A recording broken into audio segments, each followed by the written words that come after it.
un sens, les dessins de lettres. Hein. Et je dis, mais pourquoi vous m'avez fait 3 cibles différentes? Parce que j'ai écrit la même marque. Si j'avais écrit 3 marques différentes, j'aurais compris, mais là, je vous ai écrit le même mot. Pourquoi vous vous permettez de donner des... Ah ben oui, monsieur, ben parce que voilà. La forme l'a emporté sur le fond. Vous voyez, en matière d'identité visuelle, d'identité, la forme, la couleur, la forme, etc., c'est plus important que le mot lui-même. Regardez ça. Nous sommes toujours sur France 2. Toujours envoyé spécial. Une autre tête de gondole, piège, avec le nom de mon agence. Et donc là, la caméra fait cette fois-ci des gros plans sur les acheteurs qui viennent, sûrs d'eux-mêmes, prennent leur pack et puis ils mettent dans leur caddie. Et alors ça a donné, c'était extraordinaire cette séquence-là, parce que je me rappelle en particulier, c'était un jeune acheteur, il devait avoir 16-17 ans, un petit peu intimidé parce qu'il voyait bien qu'il y avait des caméras, mais enfin quand même il voulait son coca. Alors, hein. Donc il s'approche, il prend, puis là on lui dit, monsieur, qu'avez-vous acheté? Bah du Coca-Cola. C'est comme ça qu'il parlait. Et comment savez-vous? Bah c'est écrit dessus. Vous pouvez lire. Et là, il était prêt à aller à l'asile de fous. Hein, parce que c'était pas possible que ce soit pas Coca-Cola. Et pourtant, c'était pas Coca-Cola. Donc, vous voyez, pour lui, la perception globale était Coca-Cola, mais le sens des mots n'était pas Coca. Mais ça n'a pas d'importance, là. Donc, vous voyez, pouvoir des formes sur nous. J'aurais été piégé comme ce garçon, moi aussi. Hein. Pouvoir des formes, pouvoir de la couleur, pouvoir de l'émotion. On a eu la chance de voir ça tout à l'heure. Bon, ça, je peux le faire une fois dans ma vie, parce que hein, c'est un hasard. Comment est-ce que l'effet de fer barbelé, ce symbole-là, peut se transformer en oiseau? Bon, c'est rare.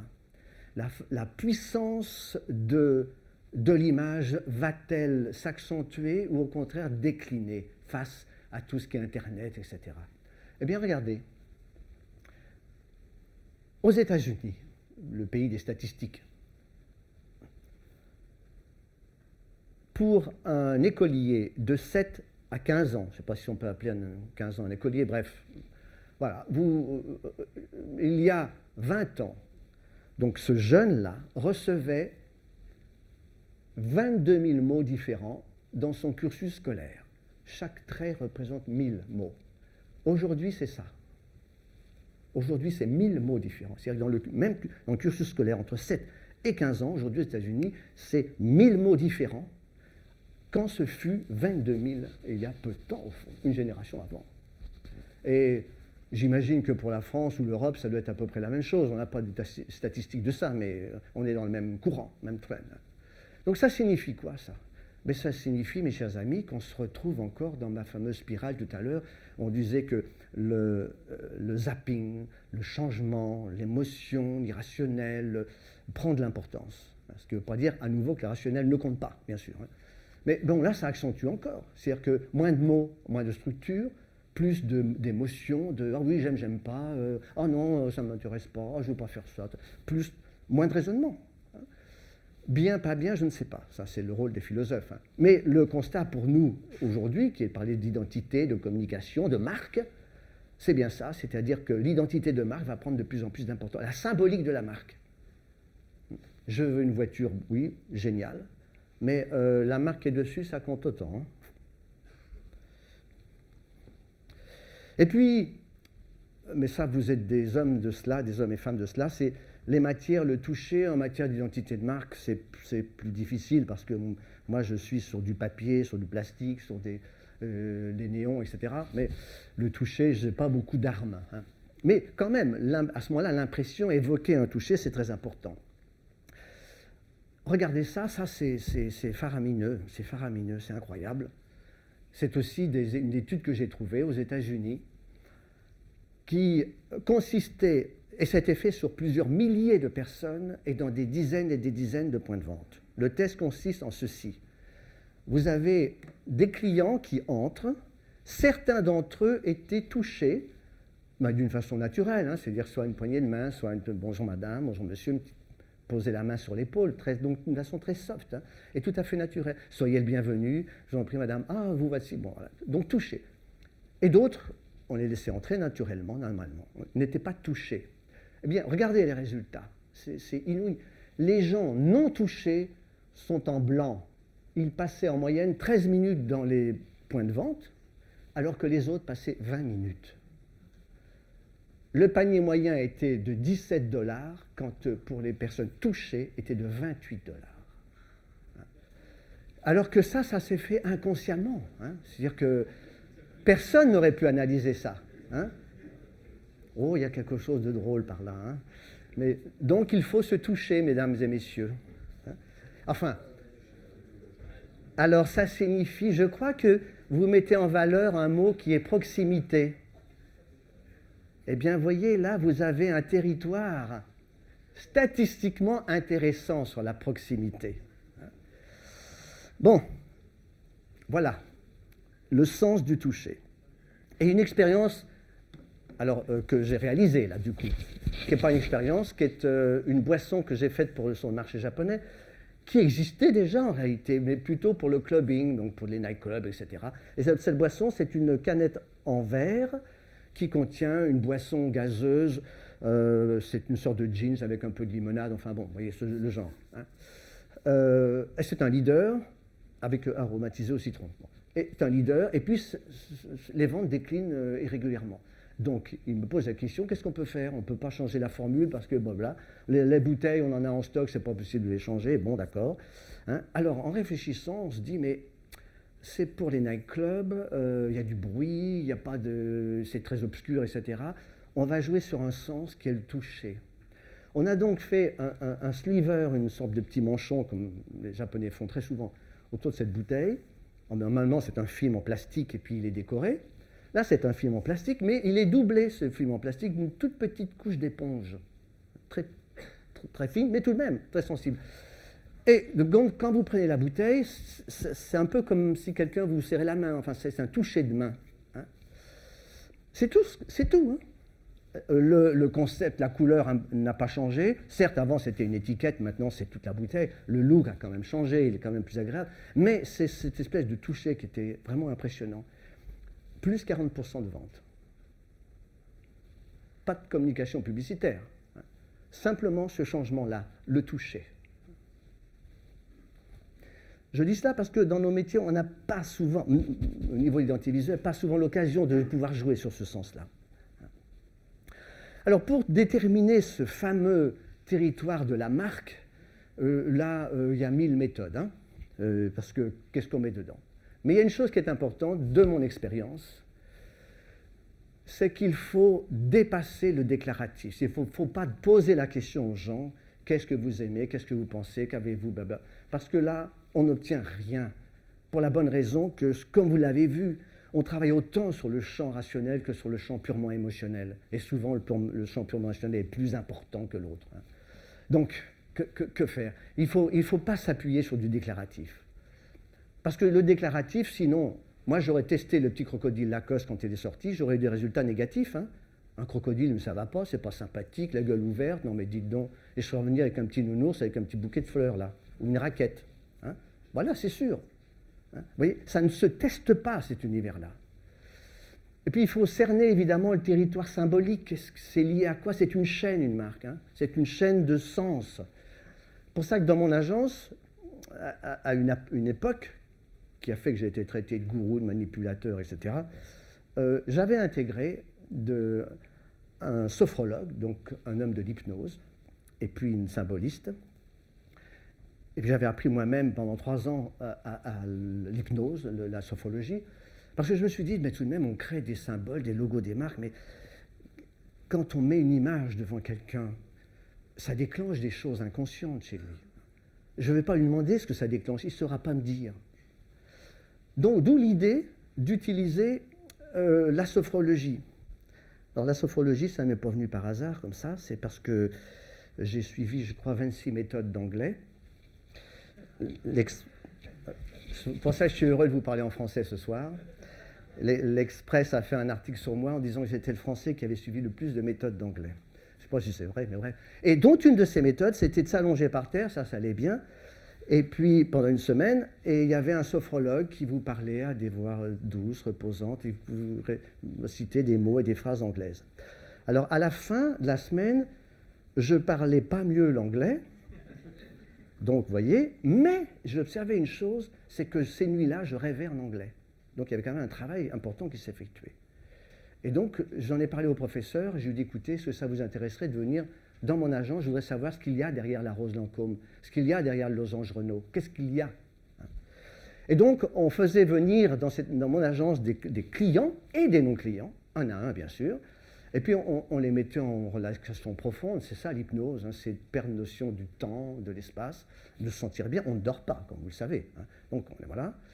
Et puis, quand on sentait que la personne avait atteint ce niveau-là, on lui disait, elle ne savait pas pourquoi elle était là, on lui disait, voilà, vous allez laisser venir à vous toutes les images, les odeurs, les sensations, les sons qui vous viennent quand je vous dis le mot Renault, quand je vous dis le mot biotherme, quand je vous dis le mot Cronenbourg.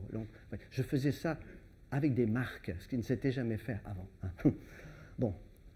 Et on faisait le même travail avec la marque concurrente. Et c'est fou ce qu'on apprenait. Hein. Alors souvent, quand les gens revenaient, on les mettait en situation dynamique, au bout d'un quart d'heure, 20 minutes.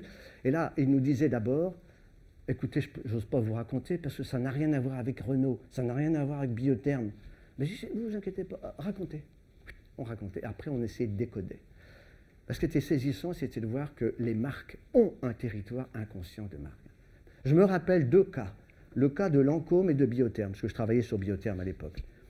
Lancôme, c'était toujours dans le rêve des femmes, et des hommes d'ailleurs, c'était toujours il y avait une femme et un homme qui intervenaient à un moment ou à un autre. Dans le cas de Biotherme, c'était toujours une femme seule, très blanche, pure, etc., bord de la mer, un cheval blanc souvent, mais jamais de compagnie masculine.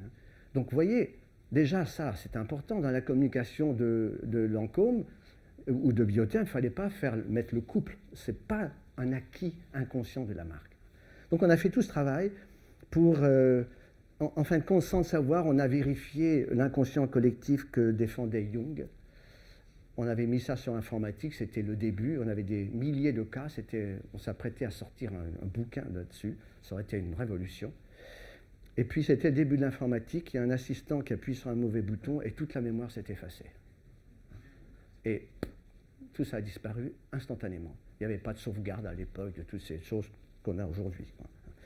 Donc voilà, mais ce qui me reste, c'est pouvoir vous le raconter, c'est tout. Donc, mais ce que nous avons retenu, c'est que symboliquement, dans une marque, quand on parle de Renault, il y a 3 rapports. Il y a toujours le rapport de l'objet, hein, c'est-à-dire quelle relation j'ai par rapport à l'objet. Et là, c'est quelle action, il y a toujours un phénomène d'activité, d'action autour d'un produit. Ça me renvoie à un produit, à un service, à une action. Renault, probablement à l'automobile, hein, ce ne serait pas étonnant. Après, il y a une relation de la marque vis-à-vis de moi. Donc, la marque vis-à-vis de l'objet que je vois, la marque vis-à-vis de moi, et la marque de moi vis-à-vis des autres. Donc, je peux très bien, moi, avoir une très bonne relation avec une marque, mais si aux yeux des autres, elle ne me valorise pas, ce n'est pas certain que je l'achète là. Hein. Ou alors, je peux très bien avoir une très très bonne image d'une marque, mais peut-être qu'au niveau d'un objet, je la sens moins. Mais émotionnellement, je l'aime bien quand même, parce que voilà. Hein. Donc, si vous n'avez pas les 3 plans pleins, il y a un vide quelque part, et la marque n'est pas à son maximum d'exploitation. Alors, pour illustrer cela, et ce sera la fin, on va aller sur le territoire d'une marque technologique aussi, et de services, que vous connaissez, puisque j'ai dévoilé son logo là. Ça va nous permettre de tirer, et ce sera la conclusion, les 8 points clés de l'identité d'une marque. Et ça, je vous raconte ça comme une histoire, parce qu'au fil de cette histoire, je vais égrener les 8 points. Parce qu'ils ont tout juste. C'est une étude que j'ai faite il y a quelque temps, où je me suis dit, mais pourquoi est-ce que les 50 grandes marques mondiales sont les 50 grandes marques mondiales? Qu'est-ce qu'elles ont de commun? Et j'ai analysé avec tous les éléments que j'avais, J'ai cherché les points communs entre eux et j'en ai trouvé 8. C'est ça que j'ai envie de partager avec vous. D'abord Apple. Qu'on soit Apple ou non, tout à l'heure j'avais un monsieur qui me dit ben, moi je suis PC mais j'adore les Apple. Ah bon, très bien. Hein, mais voyez, pas de relation avec le produit pour autant. Hein.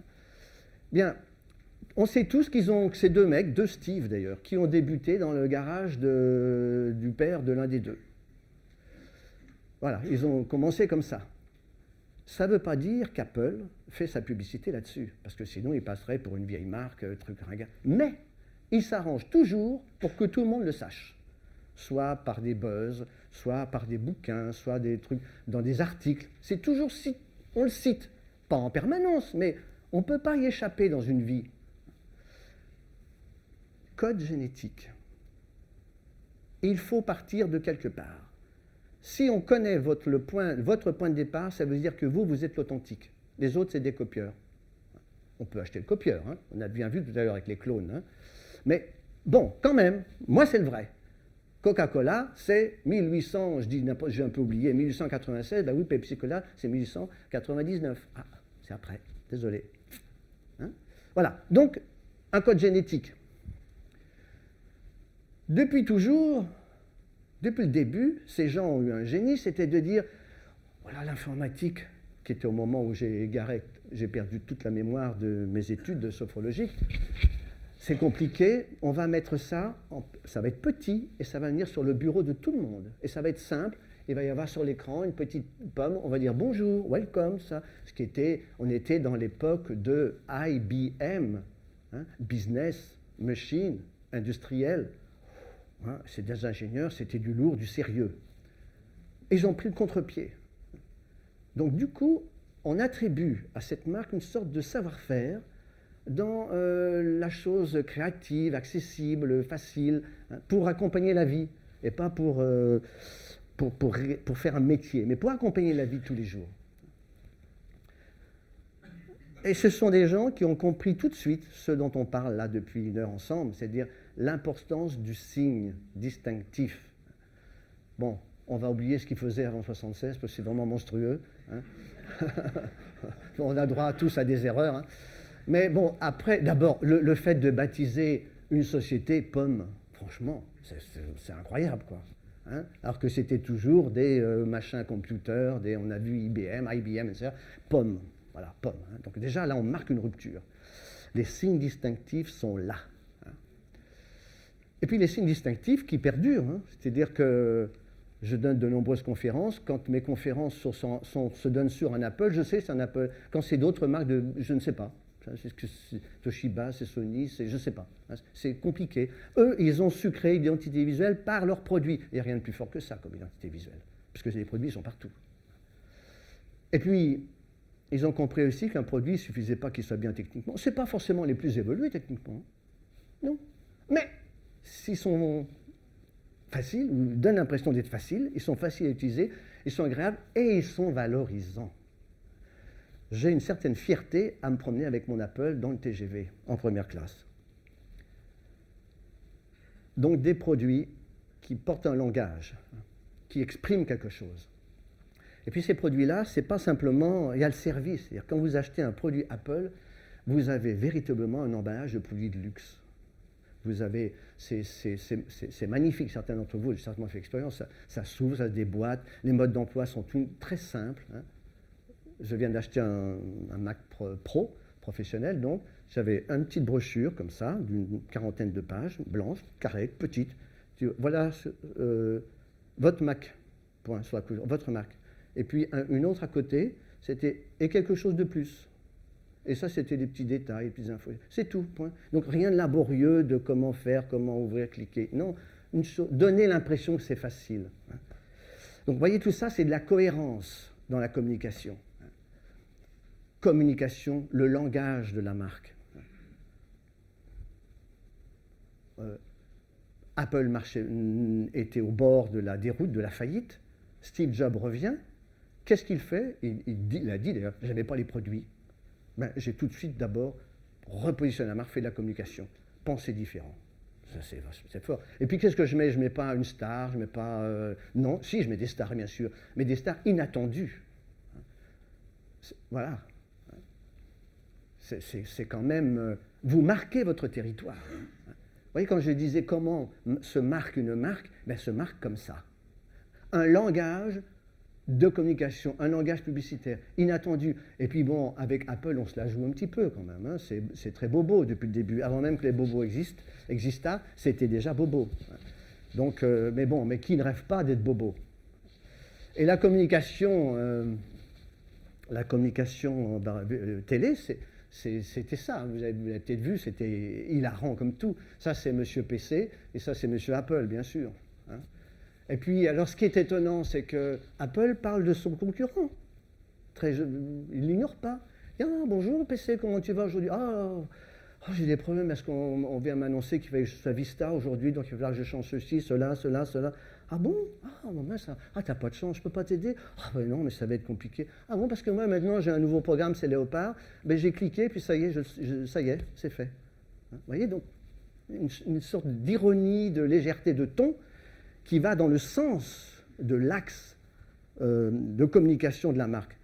On crée l'identité visuelle avec un langage de communication différent. Le système de distribution.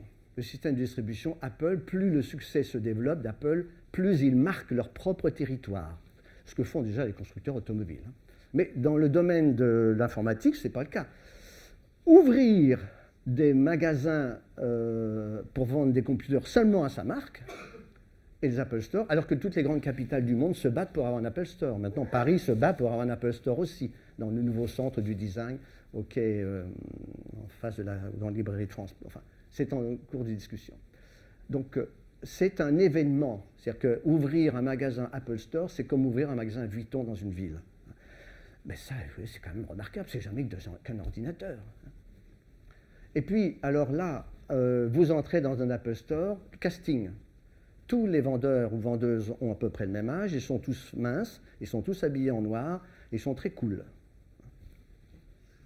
Forcément. Mais ce n'est pas des ingénieurs, ils ne vous reçoivent pas avec...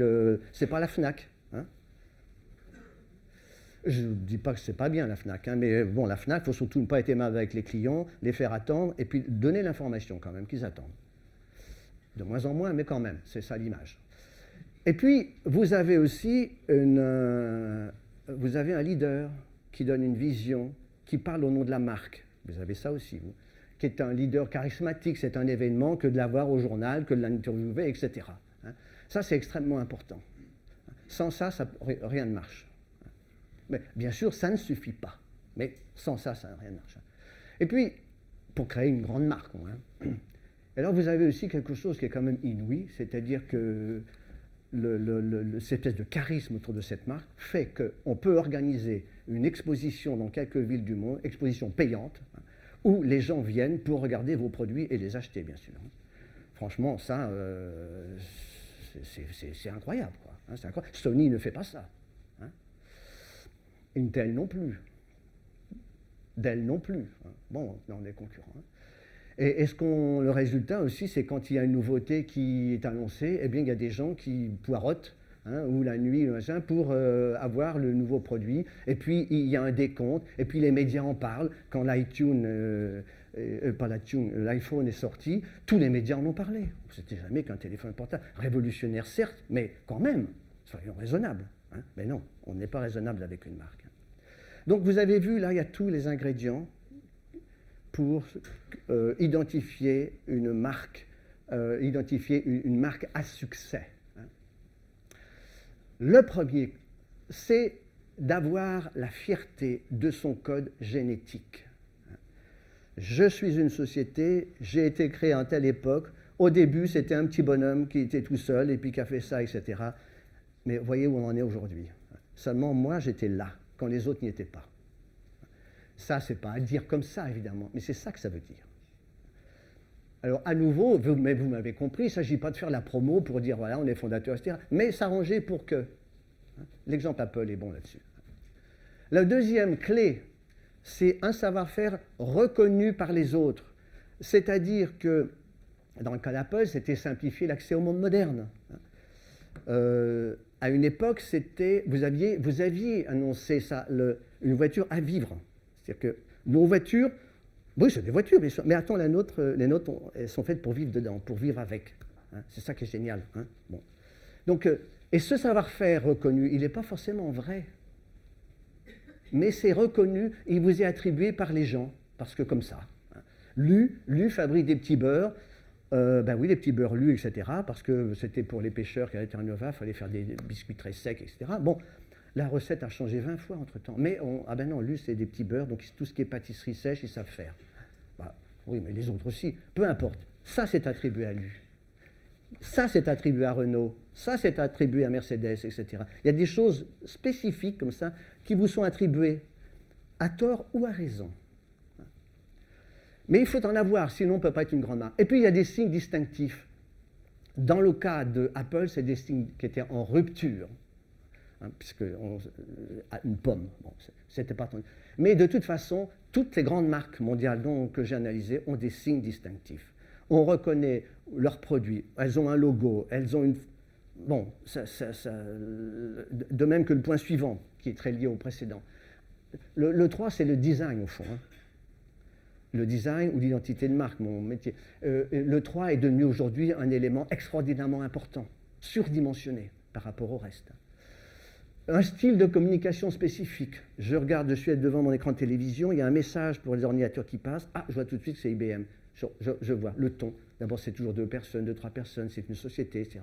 Ou alors un autre film, c'est tout blanc, il y a quelqu'un qui est un peu comme ça, et puis qui parle d'une façon libre. Ah, je sais que c'est Apple. Ou alors il y a juste un ordinateur sur un fond blanc qui s'ouvre, qui se ferme, qui parle tout seul. C'est forcément Apple. Le ton. Donc ça, c'est des marques qui ont créé un style de communication qui leur appartient, qui permet de les identifier très vite. Et puis, le point 5, toutes ces marques s'arrangent pour être sur des marchés porteurs. L'ordinateur, oui, eh ben, on est passé à l'iPhone, à l'iPod. Et l'iPod, on est passé au portable. Nokia vendait du papier, des rouleaux de papier pour les journaux quotidiens. Après, a vendu des bottes. Après, a vendu des systèmes téléphoniques fixes et lourds. Après, du portable, et maintenant s'intéresse aux contenants. Donc voilà, ils évoluent, quoi. Le réseau de diffusion qui est toujours en évolution. Je prends un exemple français qui est remarquable, c'est Yves Rocher. Yves Rocher est dans le monde entier, ou à peu près. Eh bien, selon les pays, ils sont vente par correspondance, point de vente, institut de beauté, porte-à-porte ou télé-shopping, ou une combinaison des deux. C'est-à-dire que ce n'est pas un modèle fixe, il s'adapte au marché. Donc, c'est-à-dire que pour ces grandes marques, le réseau de diffusion est un réseau dynamique pour être proche, proximité, pour être proche des clients. Avec Internet aujourd'hui, que je n'ai pas cité dans le cas d'Yves Rocher, mais qui existe bien sûr, évidemment, on a là un autre moyen encore développé. Et puis le 7e critère, il faut qu'il y ait une vision de conquête partagée en interne, certes, mais partagée aussi par ses clients. Lorsqu'Apple sort un nouveau ordinateur, un nouvel ordinateur, c'est annoncé dans plusieurs mois à l'avance par les internautes, des blogs, etc., par les propriétaires d'Apple, puis il y a des magazines qui en parlent. Voilà, c'est déjà un événement. Puis quand il sort, on va écouter Steve Jobs. Voilà. Ça, c'est ça. Parce que le leader porte une vision de conquête, il a su faire adhérer tous ses clients à cela. Bon, c'est le summum. Alors quand vous avez ça, eh bien, il y a quelque chose qui se passe, qui est une sorte d'étincelle, qui est un charisme. C'est-à-dire qu'à ce moment-là, la marque a une dimension utopique. Sur les Champs-Élysées, vous avez 2 fast-food côte à côte. Vous avez Burger King, 100 mètres plus bas, du même côté. Hein, du même côté, vous avez McDonald's. En blind test, les burgers de Burger King sont préférés à, je crois, 70%, parce qu'ils sont grillés et pas poêlés. Ils sont préférés à ceux de McDonald's. Vous mettez les marques dessus, ça s'inverse. À tel point que 3 années plus tard, le point de vente, le restaurant Burger King a dû fermer et est resté McDonald's, qui faisait 5 quand l'autre ne faisait qu'un. Alors qu'en blind test, en test, les gens préféraient les produits Burger King. Oui, ça nous ramène à toute notre conversation de cet après-midi. Qu'est-ce qu'on fait là? Donc cette dimension utopique, c'est ça. Alors, 2, 3 petites phrases pour finir. Une grande marque, vous avez compris que c'est un paradoxe. Parce qu'une grande marque, c'est fixe, elle a une trace, mais en même temps, c'est vivant une marque. C'est-à-dire que ce n'est pas un long fleuve tranquille et vous êtes bien placé pour savoir que la vie d'une marque, c'est en perpétuel renouvellement. Mais dans un sillon, la trace est continue. Et en plus de ça, pour compliquer un petit peu les choses, c'est qu'on ne peut pas exclure les moments de génie de la marque.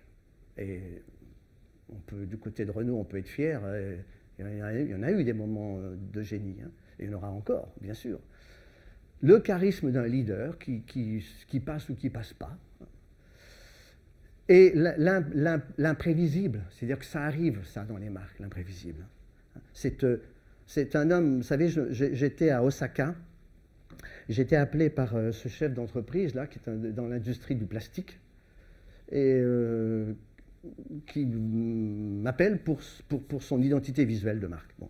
Donc je vais à Osaka, et je lui pose toutes mes questions, fier de toute ma connaissance marketing, pour les concurrents, pourquoi, blabla, qu'est-ce que vous voulez, que voulez-vous qu'on dise de votre marque dans 5 ans, enfin bon, hein, bien quoi, bien le professionnel.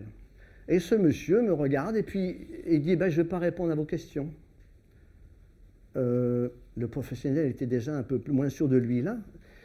Bon, très bien, non, parce que nous allons aller ensemble sur la montagne qui est derrière mon usine, là. Et puis vous allez tout comprendre. Là, moi, je n'étais pas aussi optimiste que lui, mais comme je n'avais pas le choix, je monte dans sa voiture, et puis nous montons sur la montagne. C'était le mois d'octobre, il y avait des vendanges. Il s'arrête, il m'achète du raisin, tout ça. Moi, je dis, mais qu'est-ce qu'il va me faire comprendre? Qu'est-ce que je dois comprendre? Je regarde la montagne, et puis je vois que c'est une montagne avec une pente. Hein. Bon, et on arrive au sommet. Il y avait Osaka en bas. Il s'accroupit comme ça. Alors, ben, moi, je fais la même chose que lui. Je lui pose une ou deux questions, il ne répond pas. Donc, au bout d'un certain temps, je comprends qu'il faut mieux que je me taise. Je me tais. Je regarde désespérément ça. Et puis, mais comment je vais m'en sortir? Alors, au bout d'un quart d'heure, c'est long, un quart d'heure dans le silence. Surtout que dans ma tête, ce n'était pas silencieux du tout. Et il me dit, n'est-ce pas, avec un petit air, un regard narquois, n'est-ce pas, monsieur Caron, que j'avais raison de ne pas répondre à vos questions? Alors le monsieur Caron, il prend un air de vieux sage asiatique, il pousse une sorte de grognement, bon, se disant, bon, ça va suffire comme réponse, hein, on verra après. Ben non, ça n'a pas suffi. Il m'a dit, mais alors, qu'avez-vous compris? Et là, vous savez, dans ces moments comme ça, vous êtes au pied d'un mur, vous sautez ou vous scratchez. Ben, j'ai sauté, et puis j'ai dit le mot qui m'est passé par l'esprit, j'ai dit élévation. Et il me dit, c'est exactement ça, parce que grâce à vous, ma petite usine qui est en bas de cette montagne sera aussi haute que la montagne. Ouf. Mais la force de la symbolique aussi pour un chef d'entreprise. Hein. C'était parce que ce monsieur m'avait dit au préalable, vous voyez, quand j'additionne la valeur symbolique de mes signes, c'était en kanji, mes signes, en symbolique chinois, ça fait avec peine. C'est-à-dire que je ne peux plus développer ma société et ça fait 5 ans qu'elle stagne. Mais grâce à vous, ça va changer. Bon. Alors, ben, écoutez, je lui ai refait une identité visuelle. 2 ans plus tard, il construisait une deuxième usine. Alors, vous voyez que je suis un peu magicien. Hein? Voilà, c'est tout ce que je voulais dire. C'est fini. Merci.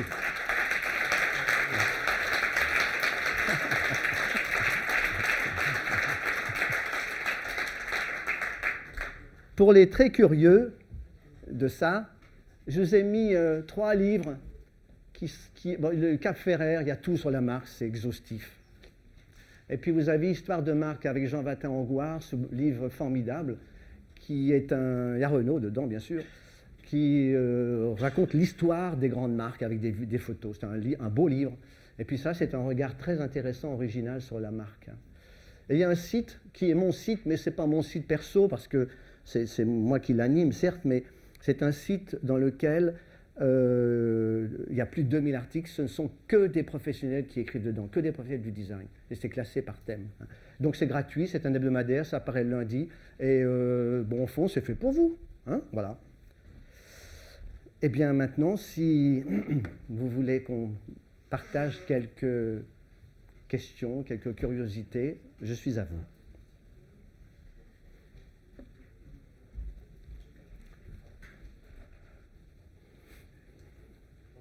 Bonjour.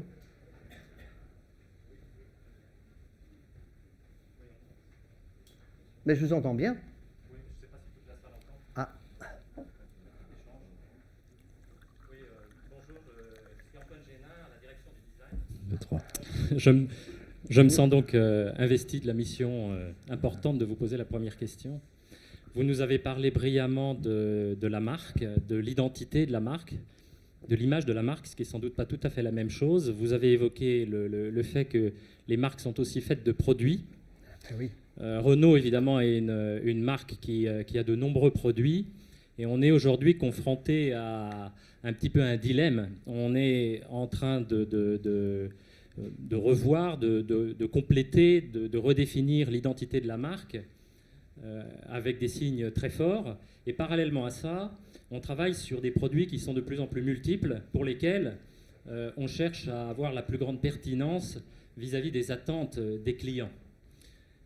En tant que designer, je ressens une petite contradiction à travers des produits qui vont être très diversifiés sur des plaques géographiques différentes, sur le monde entier, pour schématiser, avec des clients qui sont aussi très très différents. À l'intérieur de chaque gamme de produits, on va chercher à toucher des cibles de plus en plus pointues. Comment, selon votre expérience, peut-on concilier une identité de marque très forte et peut-être un peu monolithique, et cette exigence d'avoir des produits complètement adaptés au marché et diversifiés? Là, monsieur, vous ne parlez que de la marque Renault. Vous ne parlez pas d'autres marques que je Renault parle développe. de la marque Renault qui nous touche, mais, Oui. mais je pense que peut-être cette problématique concerne alors tous les constructeurs automobiles et peut-être au-delà. Bien, c'est évidemment une question qui taraude beaucoup de sociétés actuellement. Dans votre cas, c'est une situation dans laquelle vous êtes déjà très engagé. C'est-à-dire que pour moi, Renault, il y a quelque temps, je pouvais définir Renault en quelques mots, avec mes mots à moi. Enfin, peu importe s'ils étaient précis ou non. Mais en tant que client potentiel, je pouvais parler de Renault. Aujourd'hui, je suis obligé d'élargir ma définition. Parce que lorsqu'on me parle de Dacia, on me parle systématiquement de Renault, ce qui brouille un peu mon image de Renault, bien sûr, mais qui l'enrichit par ailleurs, parce que ça donne une puissance. Et puis maintenant, on me parle également d'une Renault, j'oublie le nom, qui termine par un O, une voiture très économique, c'est la Logan redessinée, etc. Oui, c'est ça. Oui. En Amérique du Sud, et qui viendra probablement sur nos marchés. Et elle est sur la marque Renault dans certains pays, elle sera peut-être sous la marque Logan dans d'autres, etc. Donc là, j'avoue que je ne dis pas que c'est une mauvaise stratégie, parce qu'il y a des données que j'ignore. Donc, comment voulez-vous que je parle, Mais vu de l'extérieur, ça me réconforte, parce qu'en même temps, je dis, voilà Renault, une marque qui pense à son avenir, qui a une vision, c'est-à-dire, vous savez, le 7e point. Il y a un leader charismatique qui donne une vision, etc., qui fait des choix qui peuvent me surprendre, moi, en tant que monsieur client potentiel, mais en même temps, je vois que globalement, ça marche, etc., que la société avance. Donc, elle a un futur, ce qui est quand même, pour un possesseur de marque, c'est quand même très sécurisant et très positif. Maintenant, au niveau de l'identité même, au fond, ce dont on a parlé là aujourd'hui, évidemment, il y a des petits points d'interrogation. Il y a des points de certitude qui sont quand même beaucoup plus nombreux, mais il y a des points d'interrogation, parce que si je sors une Laguna technologiquement même en avance sur les autres aujourd'hui en Europe, et puis qu'en même temps j'introduis une société très simple, une automobile très simple, pas chère, avec un design sympa, etc., c'est un grand écart. Et si je n'ai pas de fil conducteur, ça va être difficile pour moi d'associer les deux. Alors, on s'est posé la question lorsque les spécialistes allemands ont développé leur gamme progressivement vers le bas. Ils sont devenus des généralistes. Mais il y a aussi l'exemple Toyota qu'il faut considérer. Mais là, ces marques-là ont gardé un fil conducteur qui n'a pas été dit comme ça d'ailleurs, mais en réalité, qui était nous serons toujours le haut de gamme, donc le plus cher, dans tous les segments, sur tous les segments où l'on va.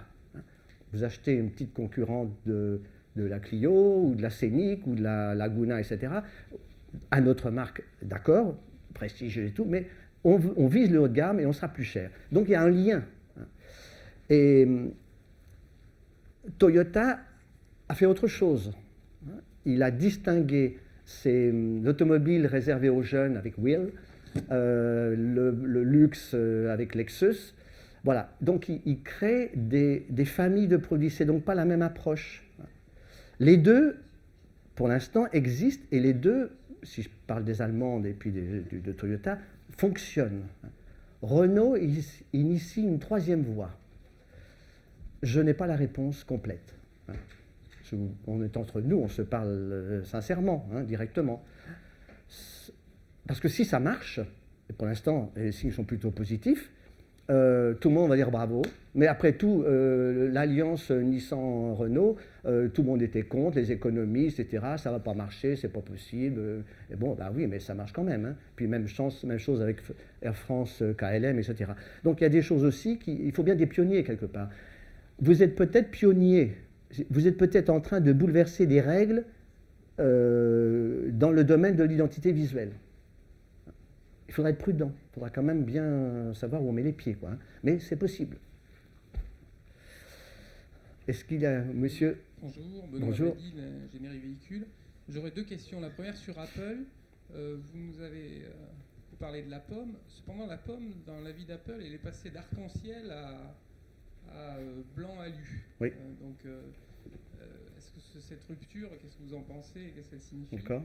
Et la deuxième question, qu'est-ce que vous pensez de ça? Alors, la première question sur la pomme.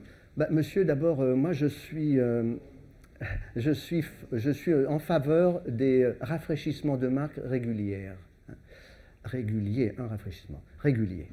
D'autre part, en ce qui concerne la pomme, comme la marque est forte, plus la marque est forte, typée, etc., plus vous pouvez vous permettre de varier. Les gens comprendront toujours votre symbolique.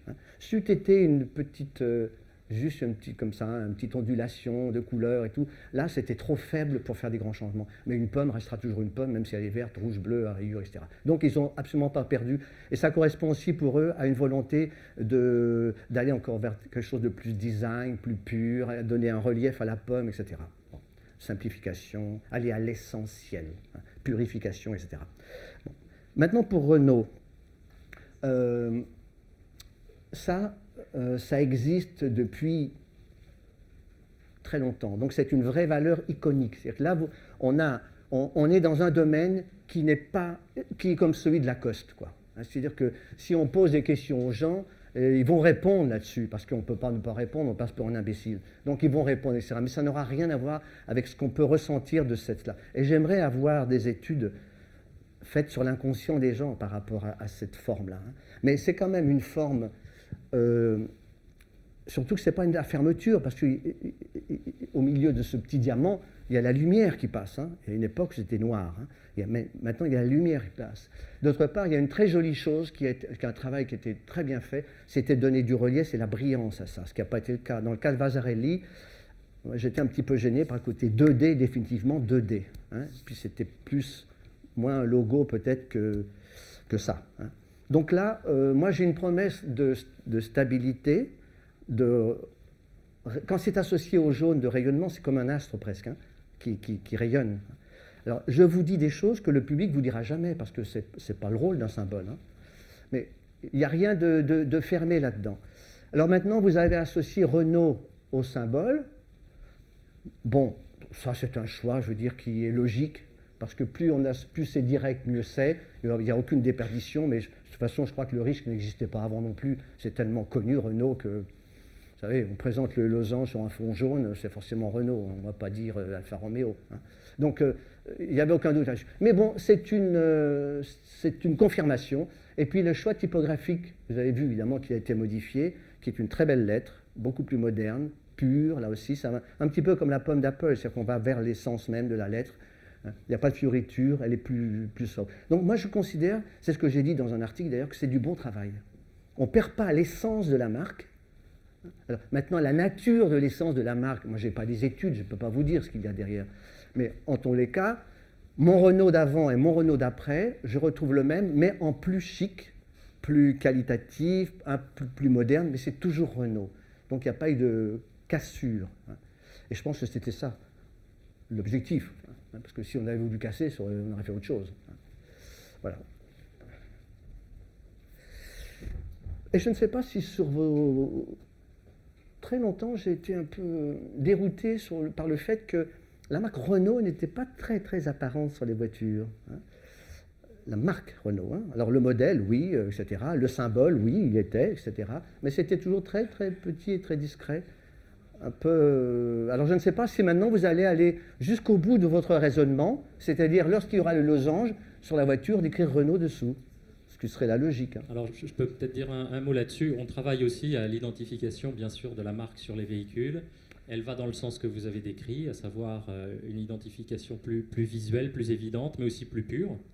Et notamment sur nos nouveaux véhicules, on travaille à l'intégration du logo plus affleurant, qui laisse passer la lumière, comme vous l'avez dit, c'est-à-dire que la tôle va être apparente à l'intérieur du logo et non plus un logo enchâssé dans une cage, elle-même posée sur un fond noir. Donc c'est tout à fait cohérent. En revanche, on n'écrit pas Renault en dessous. On écrit, dans certains cas, le nom du véhicule. J'ai hâte de voir ça quand même.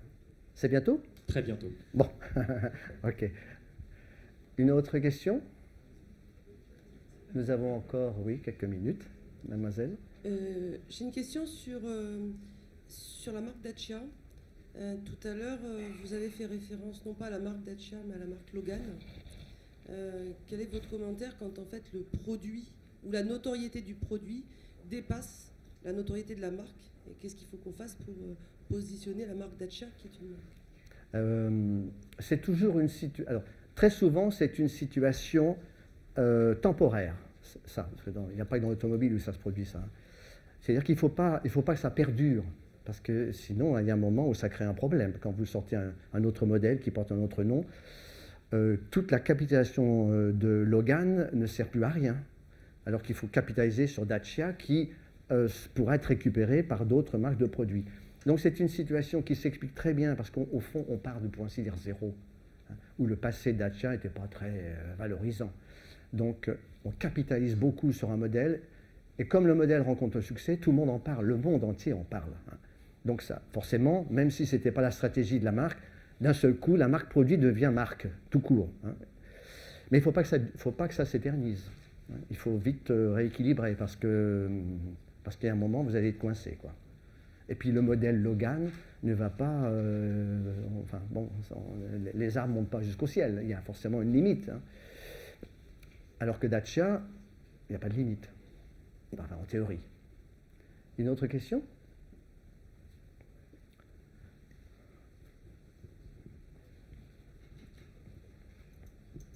Bonjour, Yann Plamet de la direction commerciale. Vous parliez de l'exemple de Logan Dacia tout à l'heure. Maintenant, on a Lada également, marque russe, aussi donc Samsung. Si on fait une comparaison avec Volkswagen, à un moment donné, c'était vu comme une réussite, puis comme un échec, maintenant, de nouveau comme une réussite. Ils ont peut-être un problème avec Skoda, Seat, parce que les gens achètent ces véhicules-là en se disant c'est la qualité Volkswagen, mais c'est moins cher. Et ils ont aussi, de l'autre côté, Audi. Les gens achètent des Audi disant c'est quand même une marque à laquelle j'ai envie de m'associer, c'est aspirationnel, etc. Est-ce que vous ne croyez pas que Renault aurait peut-être besoin, pour équilibrer sa marque et pas être tiré vers le bas avec Lada, Dacia, qui ne sont pas des marques franchement très nobles, d'aller un peu aussi dans notre sens? Vous apportez la réponse, monsieur. C'est-à-dire que c'est une éventualité à étudier. Mais en même temps, comprenez aussi que moi, j'arrive, je ne connais pas votre dossier. Je ne sais pas. Vu de l'extérieur, ça revient à ce que je vous ai dit tout à l'heure, au fond. C'est que quand Audi vous tire vers le haut, comme vous l'avez dit, donc... Et d'ailleurs, le lien n'est pas très... on le sait, mais il n'est pas très fort, on ne le joue pas. On ne dit pas Audi de Volkswagen, parce que justement, il ne faut surtout pas le dire. Dans le cas de Renault, vous avez aussi des trésors dans vos dossiers, des trésors de marque. C'est-à-dire qu'il y a des marques qui sont valorisantes, qu'il faut peut-être réveiller, Enfin, il y a un jeu à faire, là. Il y a un jeu à faire parce que... Mais je ne peux pas vous donner de conseils, c'est un travail qui s'étudie, Mais la question, c'est l'équilibrage des marques. Parce que vous avez bien vu qu'aujourd'hui, on a parlé de l'émotion d'une marque. Mais c'est là que ça se passe aujourd'hui. C'est peut-être triste, c'est peut-être dommage, mais c'est là que ça se passe. Si on a une émotion positive, d'envie, d'attractivité, même de snobisme vis-à-vis d'une marque, le succès est assuré. Si au contraire, on hésite, on ne sait pas, etc., eh bien, ça ne marche pas. Alors, les marques que vous avez citées qui entourent Renault, effectivement, nourrissent Renault sur le plan succès marque mondial. Ça donne une crédibilité incroyable, formidable. Mais c'est vrai qu'au niveau purement émotionnel, valeur de marque, attractivité, il faut tout de même réfléchir là. Hein, c'est sûr. Mais je suis sûr que vous y réfléchissez. Ça ne se fait pas comme ça. Est-ce qu'il y a d'autres curiosités?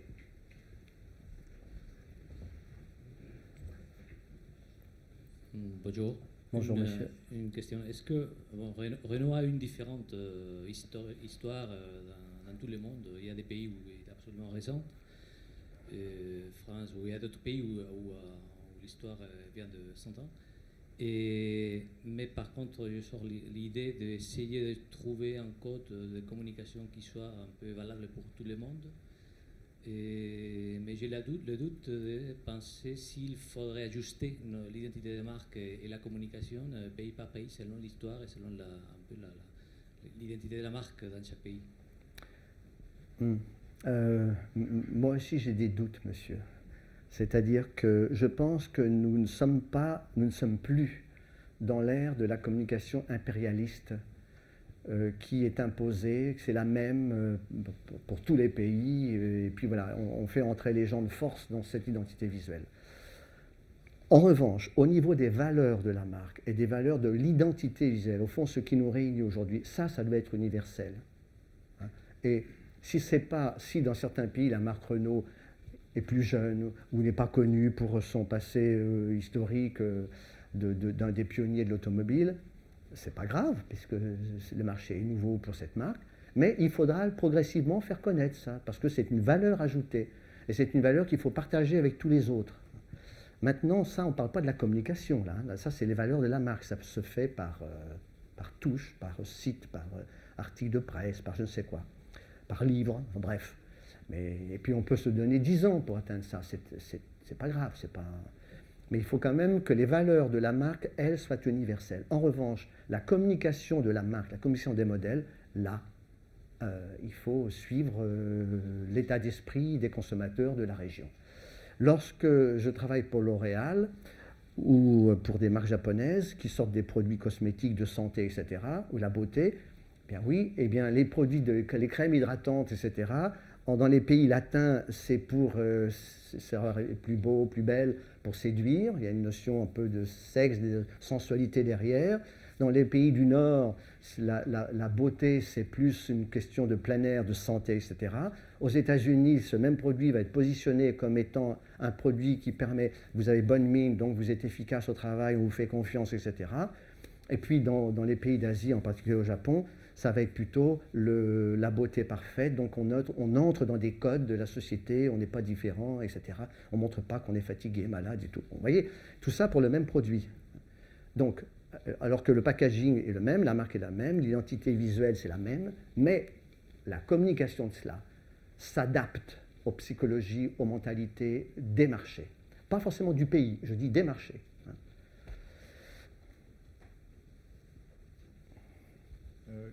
Une question, Nicolas Monod, marketing. Ah oui.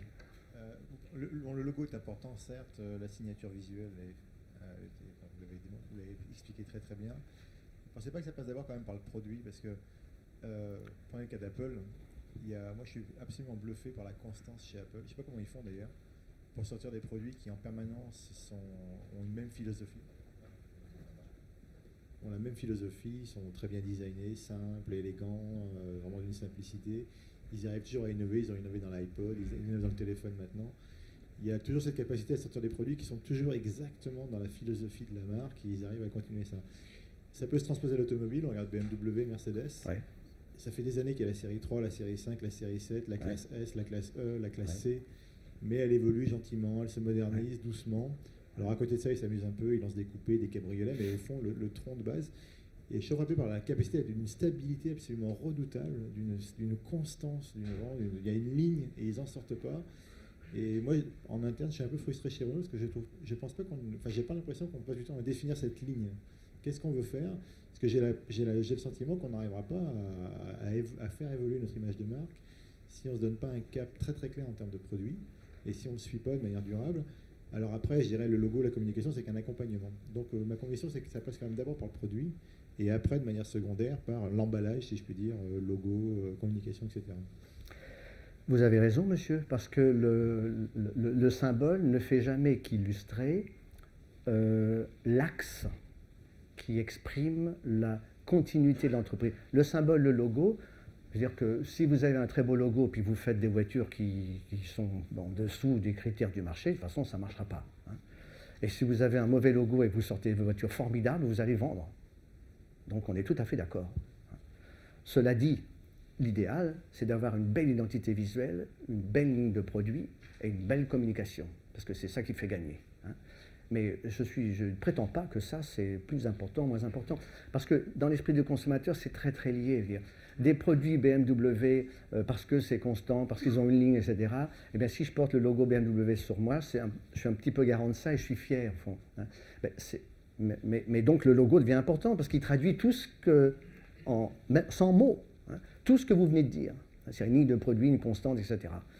Donc, j'espère aussi que Renault a ou se définit en ce moment une constante de produits, parce que ça permettra également de répondre à la question de monsieur concernant toutes les marques sœurs qui arrivent et qui ne sont pas au même niveau, parce que qui entrent quand même là-dedans. Hein. Donc, vous avez des vraies questions stratégiques qui se posent et que vous vous posez, j'en suis sûr, en ce moment. Il y a des choix cruciaux à faire, là.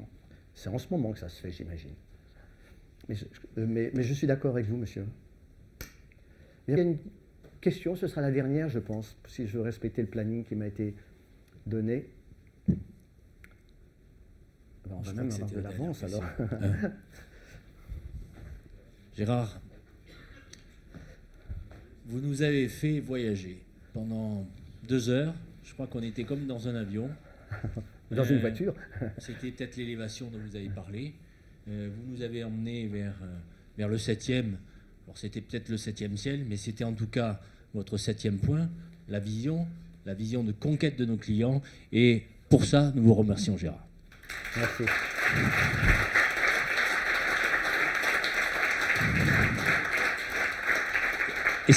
Et cette vision, on aimerait la partager avec vous. Donc merci beaucoup pour cette intervention brillante sur un sujet qui concerne pas uniquement la direction du design, mais je pense l'ensemble de l'entreprise, qui est un sujet très fédérateur, l'identité de marque, sur laquelle tout le monde réfléchit et beaucoup travaille en ce moment. Vous avez dit tout à l'heure, et c'est un sentiment que je connais bien chez Renault, qu'il y avait en principe autant de designers que de personnes dans l'entreprise. Donc je vous remets au nom des 67 de mes collègues designers ici présents un petit cadeau symbolique, mais qui représente un de nos derniers véhicules, donc la Laguna Break, qu'on appelle Estate, Oui, qui a gagné un prix de design et dont nous sommes très fiers. Oui, j'ai vu ça, bravo.